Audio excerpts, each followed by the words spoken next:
the saying of Heraclitus, that the death of earth is to become water, and the death of water is to become air, and the death of air is to become fire, and reversely.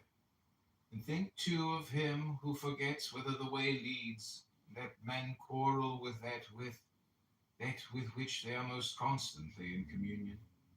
The reason which governs the universe and the things which daily meet with seem to them strange, and consider that we ought not to act and speak as if we were asleep.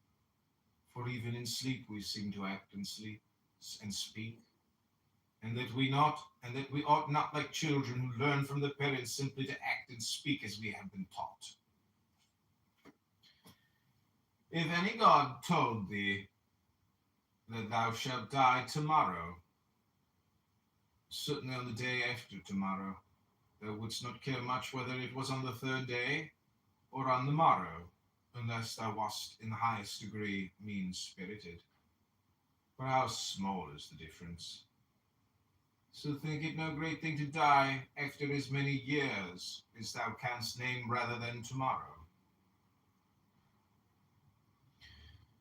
Think continually how many physicians are dead, after often contracting their eyebrows over the sick.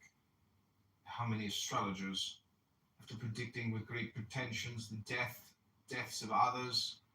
How many philosophers, after endless discourses on death or immortality.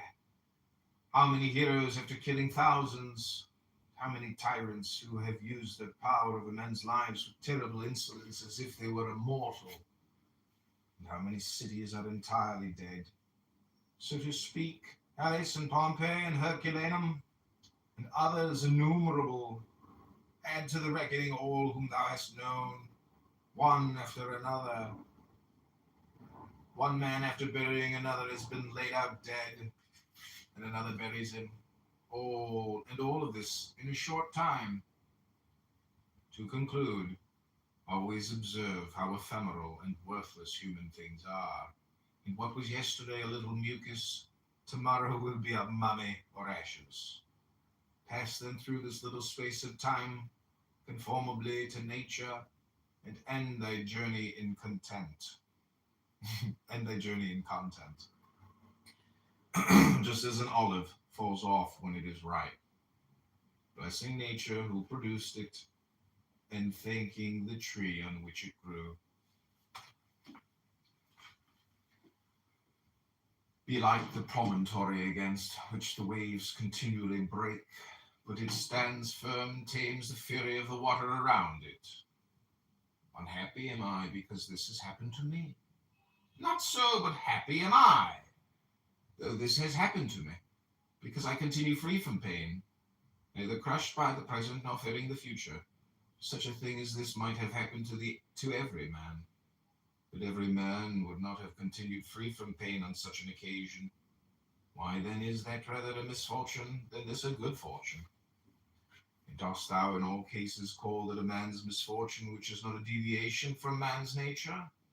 And does a thing seem to thee to be a deviation from man's nature, when it is not contrary to the will of man's nature?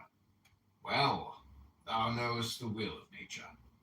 Will then this which has happened prevent thee from being just, magnanimous, temperate, prudent, secure against inconsiderate opinions and falsehood?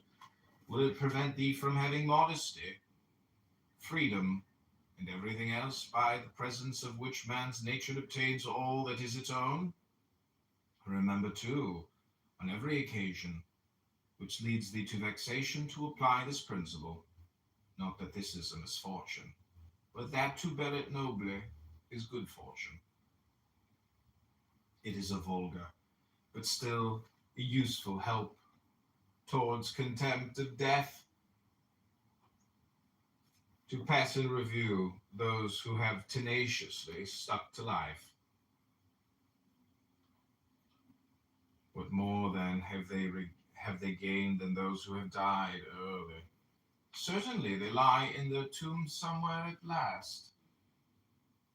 Cadicianus, Fabianus, Julianus, Lepidus.